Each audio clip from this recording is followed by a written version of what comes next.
નમસ્કાર વિદ્યાર્થી મિત્રો, શ્રી એસન વિદ્યાલયમાં ચાલતા ઈ લર્નિંગ પ્રોગ્રામમાં હું આપનું હાર્દિક સ્વાગત કરું છું. ધોરણ 6 વિષય સામાજિક વિજ્ઞાન, એકમ 5 શાંતિની શોધમાં બુદ્ધ અને મહાવીરની આપણે આજે ચર્ચા કરવા જઈ રહ્યા છીએ. શાંતિની શોધ કોને કરી? શાંતિ શું છે એ સમજવું ખૂબ જ કઠિન છે સંસારમાં રહીને.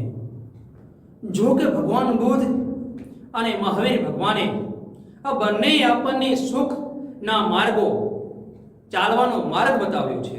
એમની વિશે આજે આપણે ભણી રહ્યા છીએ કે એક સમય એવો હતો કે મનુષ્ય એક જગ્યાએથી બીજી જગ્યાએ ભટકતો રહેતો હતો, પણ એ સુખ શાંતિ ક્યાંય મળતી ન હતી. તો એના માટે બુદ્ધે તપ કર્યું, મહાવીર તપ કર્યું અને એ જ્ઞાન પ્રાપ્ત કર્યું અને એ જ્ઞાન આજના મનુષ્યને આપવાનો પ્રયત્ન કર્યો.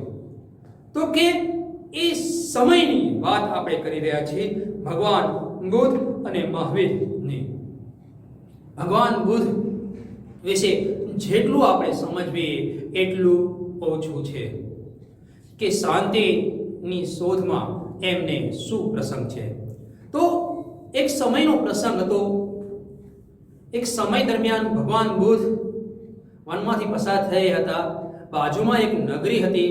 એ દરમિયાન એમનો અહીંયા વસવાટ નિવાસ સ્થાન થોડાક સમય માટે કરે છે અને એ દરમિયાન એ રાજા એ મળવા આવે છે અને ભગવાન એ સમય ભગવાન બુદ્ધ એમનો ઉપદેશ આપી રહ્યા છે.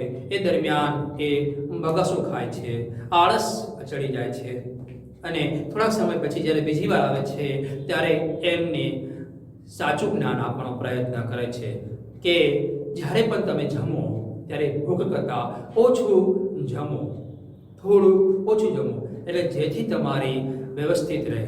ભોજન પેટ ભરીને જમો છો એના કારણે તમને પચાવવામાં અને આળસ થાય છે.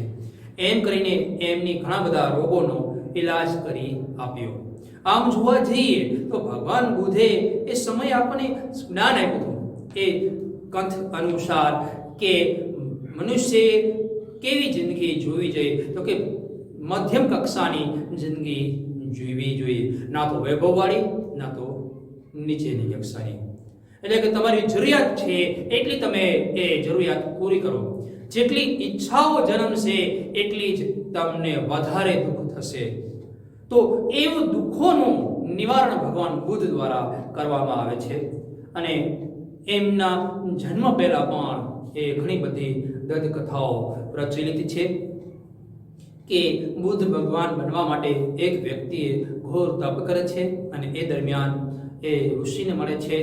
એ દરમિયાન પોતાની આંખ દાન કરે છે અને ઘણું બધું જીવનનું દાન પુણ્યના દ્વારા એ પછી ભગવાન બુદ્ધના માર્ગ દ્વારા ચાલવાનો પ્રયત્ન કરે છે. તો કે આવી બધી દંતકથાઓ અનુસાર છે.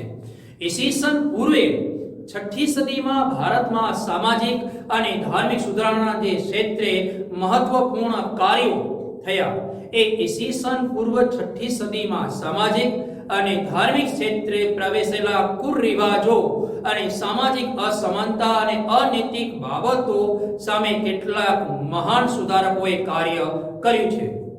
તેમાં ગૌતમ બુદ્ધ અને મહાવીર સ્વામી મુખ્ય છે. આપણે ગૌતમ બુદ્ધ અને મહાવીર સ્વામીના જીવન અને એમની સાધના અને એમના સમાયેલા માનવ ધર્મ સમજવાનો પ્રયત્ન કરીએ અને આપણા દુઃખોનું નિવારણ કરીએ કે આપણે બે મહાન વ્યક્તિઓએ આપણને શાંતિ સુખમય જિંદગી જીવવાનો જે માર્ગ બતાવ્યો છે એ માર્ગ પર આપણે ચાલીએ. તો કે ભગવાન બુદ્ધનું પ્રારંભિક જીવન કેવું હતું? ગૌતમ બુદ્ધનું પ્રારંભિક જીવન વિશેષ જાણવું હોય તો આપણે ગૌતમ બુદ્ધ અને ગૌતમ વિશે જાણવા માટે આપણે જાતક કથાઓ, બૌદ્ધ ગ્રંથો, ત્રિપિટક એટલે કે સુત પિટક, વિનય પિટક અને અભિધમ્મ પિટક માંથી સાંભળે છે. એમની વિશે જાતક કથાઓ 550 જેટલી જાતક કથાઓ બુદ્ધના પૂર્વજન્મો સાથે સંકળાયેલી છે. ભારતમાં હિમાલય ક્ષેત્ર તરફ નેપાળની તરાટેમાં કપિલવસ્તુ નામનું રાજ્ય હતું. આપણે આગળ ભણી ચૂક્યા છીએ સમયે ગણરાજ્યોમાં ભગવાન બુદ્ધનો ઉલ્લેખ કરવામાં આવ્યો છે. એ ગણરાજ્ય કપિલવસ્તુનું. કપિલવસ્તુના ક્ષત્રિયો શાક્ય કહેવાતા તે ગણરાજ્ય હતું. આ ગણરાજ્યના વડા સુધોધ રાજા હતા. સુધોધના પત્ની મહાદેવી. ગૌતમ બુદ્ધનો જન્મ ઈસવીસન પૂર્વે 566 સુધોધ અને માયાદ્વેદીના ઘરે થયો એવું માનવામાં આવે છે. હવે તેમનું બાળપણનું નામ સિદ્ધાર્થ હતું. જન્મના થોડા દિવસો બાદ તેમના માતા માયાદેવી મૃત્યુ પામે છે અને તેથી તેમનું પાલન પોષણ ગોમતી મહાપ્રજાપતિએ કર્યું છે. તેમના પાલક માતા હતા. નાનપણથી જ સિદ્ધાર્થ શિક્ષણ અને જ્ઞાન સાથે સંકળાયેલા હતા. કપિલવસ્તુની બાજુમાં આલાર કલામ નામના એક સંતનો આશ્રમ હતો. એ આશ્રમમાં અવારનવાર એ જતા. આલાર કલામ તેમના ગુરુ હતા. સિદ્ધાર્થ તેમના આશ્રમમાં જતા. અહીં તેઓ ધ્યાન ધરતા. સિદ્ધાર્થ જ્ઞાન અને સમાધિની ચર્ચાઓ કરતા રહેતા હોવાથી પિતા ચિંતિત થાય છે. તેમને લાગ્યું કે સિદ્ધાર્થ સંન્યાસી તો નહીં થઈ જાય ને. એક પૂર્વ કથા અનુસાર, એક દત્તકના અનુસાર એવું કહેવામાં આવે છે કે જ્યારે સિદ્ધાર્થનો જન્મ થયો ત્યારે એમની જન્મકુંડળી બનાવવામાં આવે છે. ત્યારે જ્યોતિષીઓ કહે છે કે કાં તો આ વ્યક્તિ, આ બાળક મહાન સમ્રાટ બનશે, ચક્રવર્તી સમ્રાટ બનશે, કાં તો મહાન સંત બનશે. એટલે એ સિદ્ધાર્થ જે જ્ઞાન અને સમાધિની જે ચર્ચા કરતા હતા એથી સ્વાભાવિક છે કે પિતાને ચિંતા થાય. પિતા ઈચ્છે કે એનો દીકરો સંન્યાસી કરતા મહા ચક્રવર્તી સમ્રાટ બને. એટલે એવું અવસ્થામાં જ એમનું પાલન પોષણ કરવામાં આવ્યું. એવું કહેવાય છે કે એ સમયે વૃદ્ધોને રાજ્ય બહાર કાઢી દેવામાં આવ્યા હતા, રોગીઓને રાજ્યની બહાર કાઢી દેવામાં આવ્યા હતા, યુવાનોને વૈભવવાળી જિંદગી એમની નમ્ર સમક્ષ રાખવામાં આવી હતી, જેથી એમને સંન્યાસનો ક્યારે વિચાર પણ આવે નહીં. સિદ્ધાર્થ જ્યારે યુવાન થયા ત્યારે જ એમની સુંદર કન્યા સમયે એ સમયની સુંદર કન્યા સાથે એમના લગ્ન કરાવ્યા હતા. તેમની પત્નીનું નામ યશોધરા હતું. તેમને એક પુત્ર પણ હતો, તેનું નામ રાહુલ હતું. સ્વાભાવિક છે કે મેં તમને વિદ્યાર્થી મિત્રો ઘણું વસ્તુ કીધું કે ઘણીવાર ઘણી બધી વસ્તુઓ તમે વધારે પડતી રાખો એટલે તમને અરુચિ વસ્તુ પ્રત્યે આવે. વધારે પડતું સુખ હોય તો તમે દુઃખનો અનુભવ ની કલ્પના કરવામાં રચ્યા પચ્યા રહો. એ સ્વાભાવિક છે.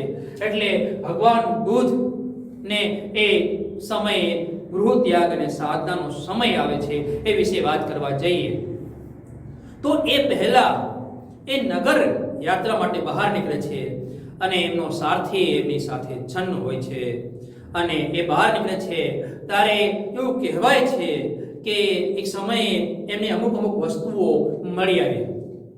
તો પહેલા એક દુઃખી માણસ મળી આવે છે. તો એ સારથીને પૂછે છે કે આ વ્યક્તિ કેમ દુઃખી છે? તો કે એની શરીર ઉપર જે રોગ છે એના કારણે એ દુઃખી છે. થોડેક દૂર જાય છે તો એક વૃદ્ધ વ્યક્તિ આવે છે. એટલે વળી પાછા પૂછે છે કે આ શું છે? કે પ્રભુ આ વૃદ્ધ અવસ્થા છે જે ક્યારે જવાની નથી.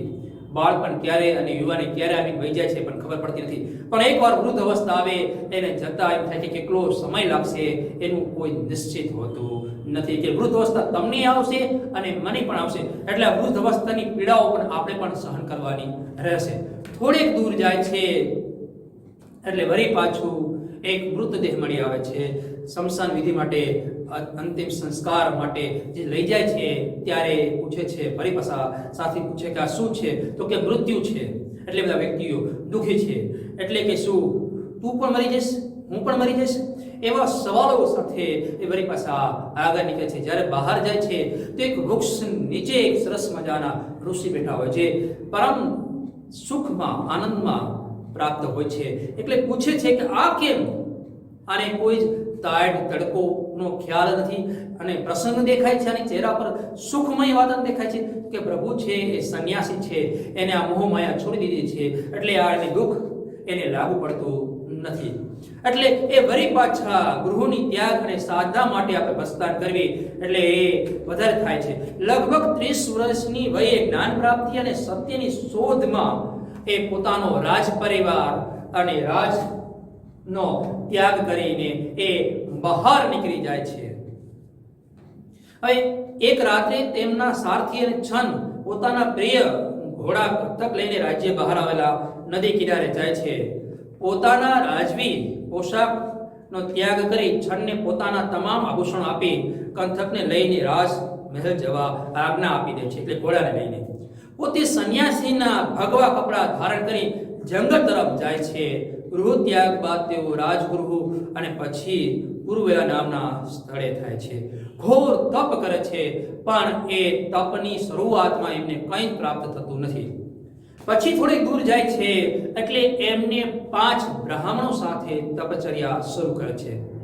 તેમને લાગ્યું કે અન્નજળનો ત્યાગ કરી શરીરને કષ્ટ આપવાથી જ્ઞાન પ્રાપ્ત થશે, પણ એવું થયું નહીં. અન્નજળનો ત્યાગ કરી શરીરને કષ્ટ આપવાથી જ્ઞાન પ્રાપ્ત થશે નહીં એવું એમને ખ્યાલ આવી ગયો. આધ્યાત્મિક માર્ગ અને પોતાની તૃષા ઉપર વિજય મેળવવો એ જ મનુષ્યનું મોટું કર્તવ્ય છે. જો તમારી ઈચ્છાઓ છે એ તમારી ઈચ્છાઓને કાબુ રાખી શકો એટલે તમે જ્ઞાન પ્રાપ્ત કર્યું કહેવાય. તેમને 5 બ્રાહ્મણો સાથ છોડી એકલા તપચર્યા કરવાનો નિર્ણય કર્યો. બોધી ગયા અને એક પીપળાના વૃક્ષ નીચે બેસીને તેમને સત્ય અને જ્ઞાન પ્રાપ્તિ માટે સાધના શરૂ કરી. ઘણા દિવસોની સાધના પછી એક દિવસ એવો આવે છે જ્યારે ભગવાન બુદ્ધને એનું જ્ઞાન પ્રાપ્ત થાય છે, એટલે કે જ્ઞાન પ્રાપ્તિ થાય છે. તો કે એ દિવસ હોય છે વૈશાખી પૂર્ણિમાના દિવસે તેમને જ્ઞાન પ્રાપ્ત થયું. હવે જ્ઞાન પ્રાપ્ત થતાને સિદ્ધાર્થમાંથી તેઓ બુદ્ધ થયા. બુદ્ધનો અર્થ જાગૃત કે જ્ઞાની થાય છે. પાછળથી તેઓ ગૌતમ બુદ્ધ તરીકે ઓળખાયા. હવે ઉપદેશ એ આપવા લોકો માટે નીકળી પડે છે. હવે એમનો ઉપદેશ સમજવાનો પ્રયત્ન કરી તો જ્ઞાન પ્રાપ્તિ બાદ બુદ્ધ સારનાથ ગયા અને ત્યાં એમના જૂના જેવા બ્રાહ્મણ મિત્રો છૂટી ગયા હતા એમને મળે છે અને સૌ પ્રથમ વખત એ 5 બ્રાહ્મણોને મિત્રોને જ્ઞાન આપે છે. સારનાથ ખાતે એ ઉપદેશ આપે છે અને બુદ્ધના આ પ્રથમ ઉપદેશને ધર્મચક્ર પ્રવર્તન તરીકે ઓળખવામાં આવે છે. જ્યાં તેમને એ જ્ઞાન આપ્યું એ સરસ સારનાથ આજે પણ જોવા મળે છે. હવે બુદ્ધે સંસારનો દુઃખોમાંથી મુક્તિ મેળવવું હોય તો બહુ જ સરળ અને સાદો ઉપદેશ આપ્યો. તેમના મતે આ 4 વસ્તુઓ છે દુઃખનું કારણ. પહેલું, સંસાર દુઃખમય છે. જે વ્યક્તિ આ સંસારમાં રહે છે એને જ દુઃખનો અનુભવ થાય છે. જે આ સંસારમાં જન્મે છે એને મોટો થવાની, પછી બાળપણ છોડવાનું, પછી યુવાની પ્રાપ્ત કરવાની, પછી લગ્નનું પ્રાપ્તિ, પછી બાળકોનું, પછી એમનું ભરણ પોષણનું, પાછું મકાનનું, રોજગારીનું, વૃદ્ધ અવસ્થાનું, છોકરાઓ એમને કષ્ટ આપે એનું માને નહીં એનું દુઃખ. એટલે સંસાર દુઃખોનો સાગર છે એવું કહી શકાય. જે વ્યક્તિ આ સંસારમાં રહે છે એ દુઃખથી ક્યારે બહાર નીકળી શકતો નથી. હવે દુઃખનું કારણ તૃષ્ણા છે. એક પછી એક તૃષ્ણાઓ ઊભી થાય છે. માની લો કે તમે ચાલો છો ઉઘાડા પગે તો તમને ચંપલની ઈચ્છા થશે. હવે તમારી પાસે ચંપલ આવી જશે તો કોઈ સાયકલ વાળાને જોઈશો તો તમને સાયકલની ઈચ્છા થશે, તમે સાયકલ માટે દુઃખી થશો. હવે તમને સાયકલ મળી જશે એટલે તમે કોઈ બાઇક માટે દુઃખી થશો, સ્કૂટર માટે. પહેલા તમે ચંપલ માટે દુઃખી હતા, એ પછી તમે સાયકલ માટે દુઃખી થયા, હવે બાઇક માટે દુઃખી થશો, સ્કૂટર માટે દુઃખી થશો. અને એ જોઈ સામેવાળાની કાર હશે, સારી એવી કાર, તો તમે કાર માટે દુઃખી થશો. હવે કારમાંથી પછી મોટી કાર માટે તમે દુઃખી થશો, કારમાંથી પછી હેલિકોપ્ટર, વિમાન, આમ ને આમ તમારી ઈચ્છાઓ એક પછી એક ઈચ્છાઓ વધતી જશે. એટલે તમે એક ઈચ્છા પૂર્ણ કરશો અને બીજી ઈચ્છાનું દુઃખ તમારામાં જાગૃત થઈ જશે. એટલે કે દુઃખોનું કારણ એ તૃષ્ણા, એ ઈચ્છા છે તમારો. દુઃખોનો નાશ તૃષ્ણાનો ત્યાગ છે. જો તમે એ ઈચ્છાઓનો ત્યાગ કરી દેશો તો સ્વાભાવિક છે તમે એ દુઃખમાંથી ઉગરી જશો. માની લો કે તમે નાના છોકરાઓને બાળ મંદિરમાં ભણાવી રહ્યા છો. તમને ઈચ્છા થશે કે 1 થી હું 5માં ભણાવું, એટલે આગળ ભણશો. વળી પાછો તમે 6 થી 8ની ઈચ્છાઓ ચાલુ કરશો, પછી 9 થી 10ની કરશો, પછી 11 થી 12ની, પછી કોલેજની, PhDની, IPSની. આમ ઈચ્છાઓ વધતી જશે. પ્રબળ વસ્તુ એ છે કે એ ઈચ્છાઓને છોડી દો, ઈચ્છાઓનો ત્યાગ કરી દો. આજ તમારી પાસે છે એ જિંદગીમાં જીવો, ખૂબ જીવો. ચાલ જીવી લઈએ કે જેની પાછળ દોડી રહ્યા છો એનામાં જ તમે જીવાનું છોડી દીધું છે. જ્યારે વૃદ્ધ અવસ્થા આવશે વિદ્યાર્થી મિત્રો, ત્યારે તમને ખ્યાલ આવશે કે બાળપણ યુવાની માટે ખોઈ નાખ્યું, યુવાની વૃદ્ધ અવસ્થા માટે ખડપાઈ જઈ. તો આપણે જીવા ક્યારે? અને વૃદ્ધ અવસ્થામાં બાળકો માટેની ચિંતાઓમાં. તો આપણી જિંદગી છું.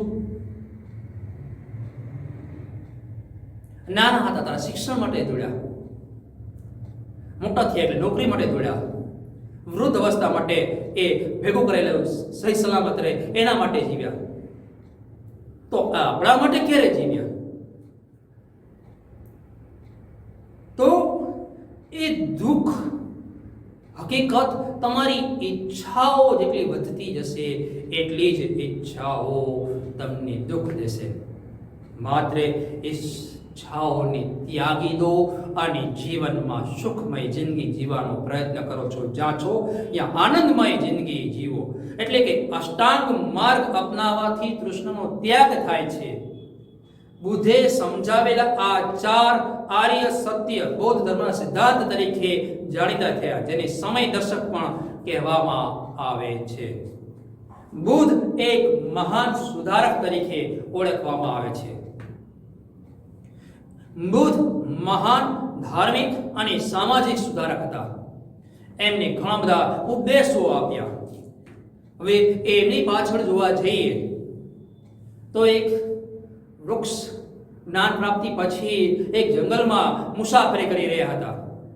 હવે એ જંગલની મુસાફરી દરમિયાન એક લૂંટારો એમને મળે છે અને એને લૂંટવાનો પ્રયત્ન કરે છે. અને એની આત્મજ્ઞાન શક્તિબળને કારણે લૂંટી શકતો નથી અને એ વસ્તુઓનો ત્યાગ કરે છે અને એ સીધો માર્ગે ચાલી નીકળે છે. તો કે શું છે? તો કે એ ઉંગલી મારતો હતો કે જે કે વ્યક્તિઓ મળે એ એની ઉંગલી કાપી નાખતો હતો. હવે એની પાછળ પણ એક લાંબી કથા છે કે જ્યારે બાળ અવસ્થામાં જ્ઞાન પ્રાપ્ત કરતો હતો તો ભણવામાં હોશિયાર હતો, તો બીજા વિદ્યાર્થીઓની એની ઈર્ષા થાય છે અને એના વખાણ એ આર્થિક રીતે કરે છે અને એના કારણે ગુરુ માતા પાસેથી એમ કહેવા માંગે છે કે ગુરુ કરતાં પણ સર્વશ્રેષ્ઠ સાબિત થશે. આમ રીતે એટલે ગુરુ એની પ્રત્યે ઈર્ષા જન્મે છે અને એનો વાંક કાઢીને એનો ત્યાગ કરે છે. અને ગામમાં જ્યારે જાય છે ત્યારે કહે છે કે ગુરુકુળમાંથી મારો ત્યાગ કરવામાં આવ્યો. એટલે ગામ લોકો પણ એને અપનાવતા હતા કે ગુરુએ તારો ત્યાગ કર્યો, તે ગુરુનું અપમાન કર્યું, જ્યાં હવે સમાજમાં નહીં. અને આંગ ચીતીને એનું અપમાન કર્યા કરે છે અને પછી એ વ્યક્તિ એનો બદલો લે છે, મળે છે એને એ લૂંટફાટનો કરવાનો ઈરાદો કરે છે. હવે એ લૂંટફાટમાં એ આંગળીઓ કાપીને પોતાનો હાર પહેરે છે અને ભગવાન બુદ્ધના કારણે એ જ્ઞાન પ્રાપ્ત કરે છે. અને પછી એ જઈને સંત સમાજમાં ઉંગલી મહારાજ તરીકે એ જાણીતા બને છે. તો કે આ સામાજિક સુધારક બની જાય છે. આવા તો ઘણા બધા પ્રસંગો છે ભગવાન બુદ્ધના કે ઘણા બધા વ્યક્તિઓ, લૂંટારાઓ, ડાકુઓ એ સારા માર્ગે ચડી ગયા, અથવા તો રાજાઓ અથવા તો બીજા પ્રધાનો, શેઠો જે લાલચુ હતા એ સારા માર્ગે વળી જાય છે. ધર્મ અને સમાજમાં વ્યાપેલા દૂષણો દૂર કરવા માટે એમને આ જીવન કાર્ય કર્યું. તેમના અનેક શિષ્યો થયા હતા. અનેક રાજાઓ રાજ્યોના માનવ ધર્મથી પ્રોત્સાહિત થયા, એમને ઘણા બધા સુધારાઓ કર્યા. હવે એમને 4 પ્રકારના મહત્વનું જ્ઞાન આપવાનો ઉપદેશ આપવામાં આવ્યો. ઈશ્વર અને આત્માનો ઇનકાર કર્યો, પહેલો પોઈન્ટ એમને આપ્યો સુધારા કાર્યોમાં, કે ઈશ્વર છે જ નહીં. જો ઈશ્વર હોય તો આ દુઃખ સંભવે નહીં. આત્માનો પણ ઇનકાર કર્યો. બુદ્ધે ઈશ્વર અને આત્માનો ઇનકાર કરી કર્મવાદને મહત્વ આપવામાં આવ્યું, કે તમારું જે કર્મ છે એ કરો. એટલે વિદ્યાર્થી અવસ્થામાં તમારું કર્મ કયું છે વિદ્યાર્થી મિત્રો? તો કે અભ્યાસ કરવાનું, સારા માર્ક્સ લાવવાના અને સારી દિશા તરફ જવાનું, એ તમારું કર્મ છે, બસ એ કરો.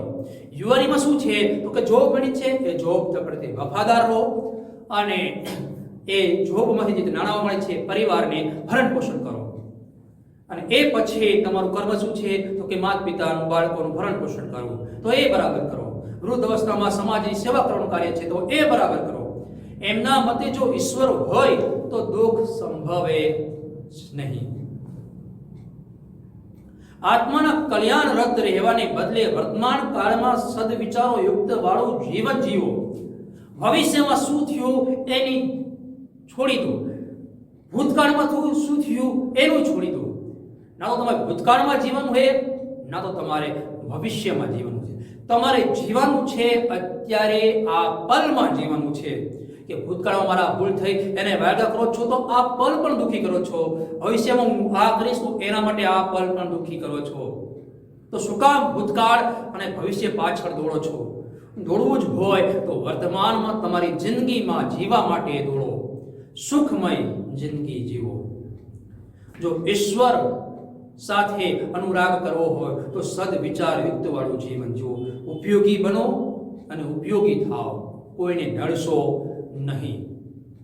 શેરીમાં ઝઘડા કરો, શેરીવાળાના પાડોશીને હેરાન કરો,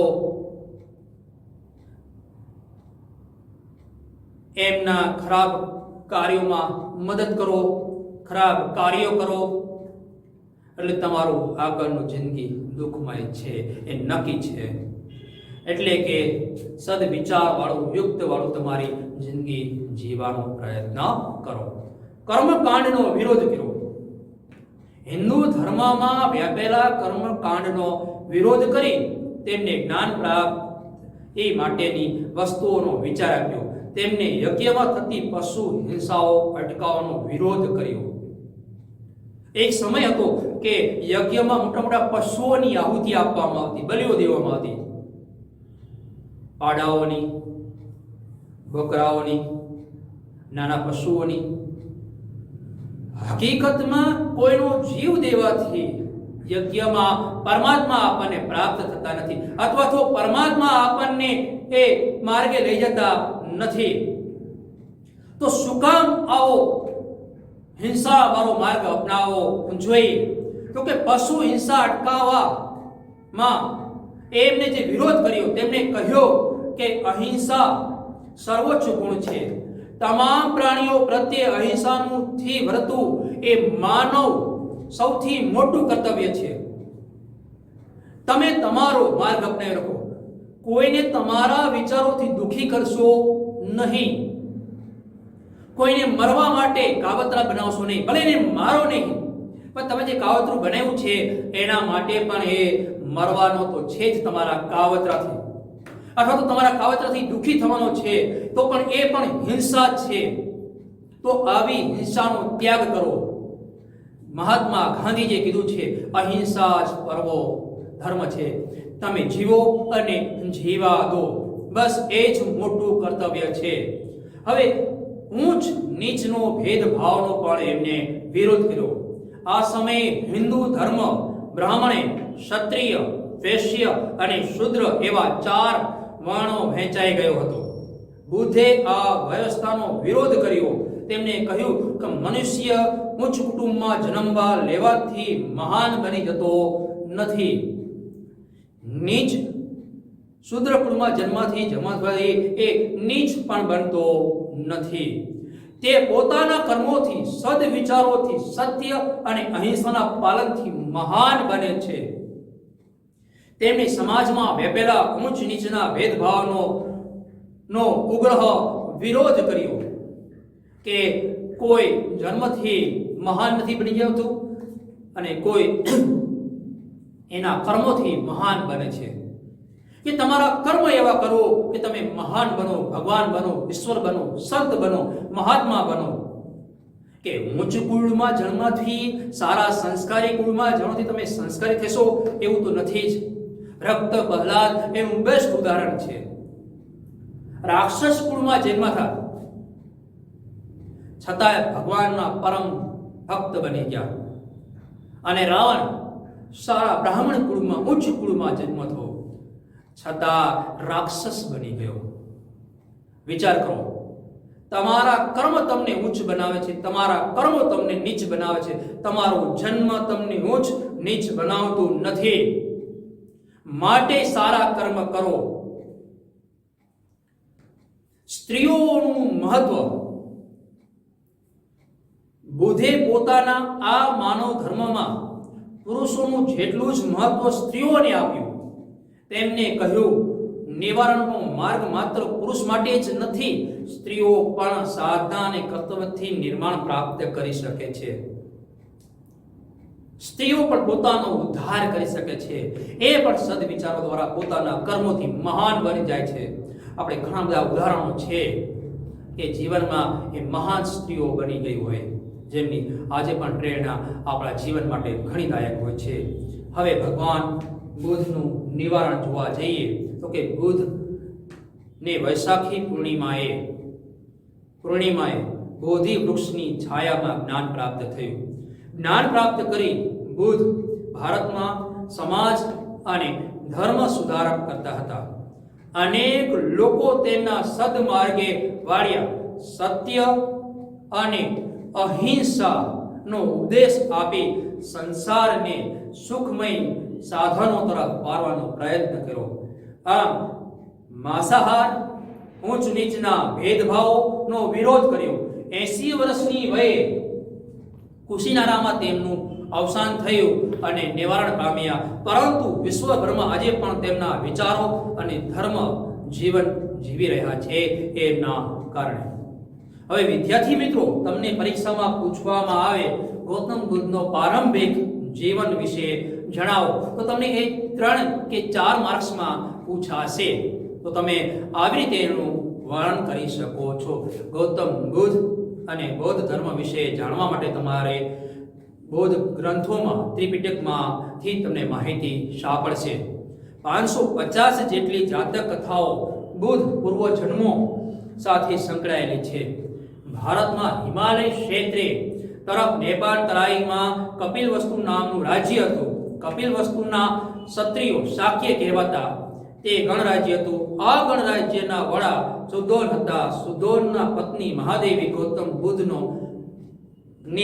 ઈસવીસન પૂર્વે 566માં સુદાન અને માયાદેવીના ઘરે તેમનો જન્મ થાય છે. બાળપણનું નામ એમનું સિદ્ધાર્થ હતું. જન્મના થોડા દિવસ બાદ તેમના માતા માયાદેવીનું મૃત્યુ પામે છે. તેથી તેમનું પાલન પોષણ ગોપતી મહાપ્રજાપતિએ કર્યું છે, જે તેમની પાલક માતા તરીકે ઓળખાય છે.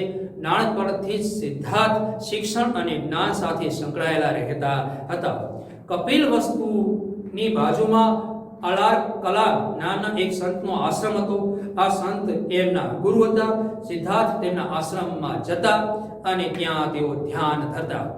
સિદ્ધાર્થ હંમેશા જ્ઞાન અને સમાધિની ચર્ચા કરતા રહેવા હોવાથી પિતા ચિંતિત થાય છે. તેમના લીધે કઈ સંન્યાસી તો નહીં થઈ જાય ને, એટલે એમને યુવા અવસ્થામાં જ પરણાવી દે છે.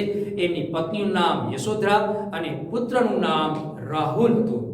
આ એમનો પ્રારંભિક જીવન વિશે તમને પૂછવામાં આવે તો આટલા પોઈન્ટ તમારે અંદર દર્શાવવાના રહેશે વિદ્યાર્થી મિત્રો. આ ઉપરાંત ભગવાન બુદ્ધનો ગૃહ ત્યાગ અને સાધના વિશે પૂછવામાં આવે તો પણ તમારે 3 કે 4 માર્ક્સમાં આટલા પોઈન્ટ તમારે એમની વિશે આપવાના રહેશે. લગભગ 30 વર્ષની વયે જ્ઞાન પ્રાપ્તિ અને સત્યની શોધમાં તેમનો પોતાનો રાજવી પરિવાર અને રાજ ત્યાગ કરી સંન્યાસી બનવાનું નક્કી કર્યું. એક રાતે તેમના સારથી છન્ન સાથે પોતાના પ્રિય ઘોડા લઈ રાજ્યની બહાર નદી કિનારે ગયા. પોતાના રાજવી પોશાકનો ત્યાગ કરી રાજમહેલ એ આભૂષણો આપીને છનને વિદા કરે છે અને પોતે સંન્યાસીના ભગવા કપડાં ધારણ કરે છે અને જંગલ તરફ ત્યાગ કરવા માટે નીકળી જાય છે. ગૃહ ત્યાગ બાદ તેઓ રાજગૃહ પછી ગુરુવેલા નામના સ્થળે જાય છે. અહીં 5 બ્રાહ્મણો સાથે એ તપ કરે છે, પણ એમને એવું લાગે કે છે અન્ન જળનો ત્યાગ કરી શરીરને કષ્ટ આપવાથી જ્ઞાન પ્રાપ્ત થશે નહીં. એટલે આધ્યાત્મિક માર્ગ પોતાની તૃષ્ણાઓ પર વિજય મેળવવા મનુષ્યને મોટું કર્તવ્ય છે. એ તેમને 5 બ્રાહ્મણો સાથે છોડીને એકલા તપચર્યા કરવાનો નિર્ણય કરે છે અને બોધિ ગયા ખાતે પીપળાના વૃક્ષ નીચે બેસીને સત્ય અને જ્ઞાન પ્રાપ્તિ માટે તપ સાધના શરૂ કરે છે. ઘણા દિવસોની સાધના પછી વૈશાખી પૂર્ણિમાના દિવસે એમને જ્ઞાન પ્રાપ્ત થાય છે અને જ્ઞાન પ્રાપ્ત થયા બાદ સિદ્ધાર્થમાંથી તેઓ બુદ્ધ થયા. બુદ્ધનો અર્થ જાગૃત કે જ્ઞાની થાય છે. પાછળથી તેઓ ગૌતમ બુદ્ધ તરીકે જાણીતા થયા. વિદ્યાર્થી મિત્રો, તમને ઉપદેશ પૂછવામાં આવશે. ભગવાન બુદ્ધનો ઉપદેશ 3 માર્ક્સમાં પૂછવામાં આવે છે. તો 3 માર્ક્સ માટેનો ઉપદેશ આ પ્રમાણે તમે પરીક્ષામાં દર્શાવી શકો છો. હું તમને પોઈન્ટ વાઇઝ કહેવા જઈ રહ્યો છું. જ્ઞાન પ્રાપ્તિ બાદ બુદ્ધ સારનાથ ગયા, જ્યાં તેમને તેમના જૂના મિત્રો મળ્યા. સૌપ્રથમ તેમને એ 5 બ્રાહ્મણોને સારનાથ ખાતે એમને ઉપદેશ આપ્યો. આ ઉપદેશ ધર્મચક્ર પ્રવર્તન કહેવામાં આવે છે. બુદ્ધે સંસારના દુઃખોમાંથી મુક્તિ મળવા માટે બહુ જ સરળ અને સાદો ઉપદેશો આપ્યા. તેમના મતે આ 4 માર્ગ સર્વશ્રેષ્ઠ છે. પહેલું, સંસાર દુઃખમય છે. સંસારમાં છો ત્યાં સુધી તમારે દુઃખનો સામનો કરવો પડશે. બીજો, દુઃખનું કારણ તૃષ્ણા છે. જ્યાં સુધી તમારી ઈચ્છાઓ જાગતી રહેશે ત્યાં સુધી તમે દુઃખમાં જિંદગી જીવશો. ત્રીજું, દુઃખનો નાશ તૃષ્ણાનો ત્યાગ છે.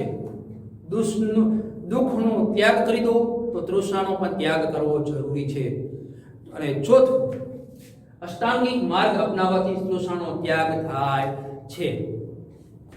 આ બુદ્ધે સમજાવેલા 4 આર્ય સત્ય બૌદ્ધ ધર્મના સિદ્ધાંત તરીકે જાણી થયા, જેને સમયક દર્શન પણ કહેવામાં આવે છે, કે જે છે એ જિંદગીમાં જીવવાનો, શાંતિ માર્ગે જીવવાનો પ્રયત્ન કરો. હવે બુદ્ધ એક મહાન સુધારક તરીકે જે ઓળખાણ છે એના 4 એ ઉપદેશો તમારે ભણવામાં આવશે. એ તમારે 5 માર્ક્સમાં પૂછાશે.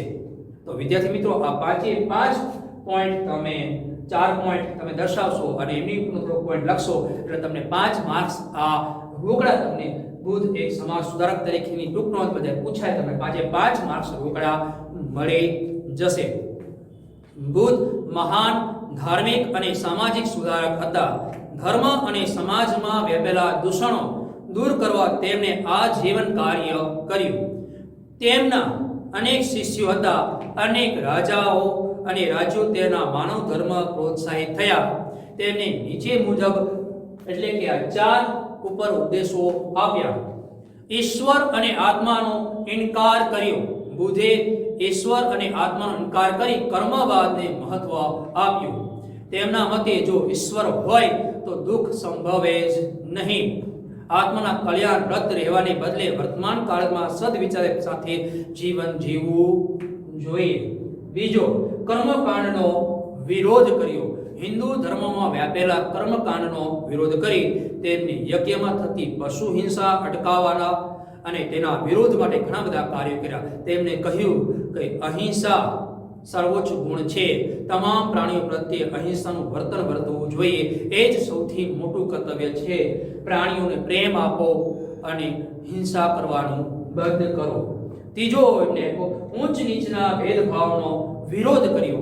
આ સમયે હિન્દુ ધર્મએ બ્રાહ્મણ, ક્ષત્રિય, વૈષ્ણવ, શૂદ્ર એવા 4 વર્ગોમાં વહેંચાઈ ગયો હતો. બુદ્ધે આ વ્યવસ્થાનો વિરોધ કર્યો. તેમણે કહ્યું કે મનુષ્ય ઉચ્ચ કુટુંબમાં જન્મ લેવાથી મહાન બનતો નથી. તે પોતાના કર્મોથી, સદવિચારોથી, સત્ય અને અહિંસાના પાલનથી મહાન બને છે. તેમની સમાજમાં વ્યાપેલા ઊંચ નીચના ભેદભાવોનો ઉગ્ર વિરોધ કર્યો. ચોથો, સ્ત્રીઓને મહત્વ. બુદ્ધે પોતાના આ માનવ ધર્મમાં પુરુષો પ્રત્યે જ મહત્વ સ્ત્રીઓને આપ્યું. તેમને કહ્યું, નિવારણ માર્ગ માત્ર પુરુષ માટે જ નહીં, સ્ત્રીઓ પણ સાધનાના કર્તવ્ય નિર્માણ પ્રાપ્ત કરીને એમના માર્ગથી એ મહાન સ્ત્રીઓ આગળ વધી જાય છે. અને એમનું નિવારણ તમને 2 માર્ક્સમાં પછી પૂછવામાં આવશે. ભગવાન બુદ્ધનું નિવારણ વિશે તમારા વિચારો જણાવો. તો બુદ્ધે વૈશાખી પૂર્ણિમા બોધિ વૃક્ષની છાયામાં જ્ઞાન પ્રાપ્ત થયું. જ્ઞાન પ્રાપ્ત કરી બુદ્ધ ભારતમાં સમાજ ધર્મ સુધારક થતા રહ્યા. અનેક લોકો તેમના સદમાર્ગે વળ્યા. સત્ય અને અહિંસાનો ઉપદેશ આપી માંસાહાર અને ઉચ્ચ નીચના ભેદભાવનો વિરોધ કર્યો. અને 80 વર્ષની વયે કુશીનારામાં તેમનું અવસાન થયું. પરંતુ વિશ્વભરમાં આજે પણ ભગવાન બુદ્ધ જીવિત છે પોતાના વિચારોથી. અહીં આપણે આ ટોપિક પૂર્ણ કરીએ છીએ. આગલા ટોપિકમાં મહાવીર વિશે આપણે જાણીશું. નમસ્કાર. જય હિન્દ.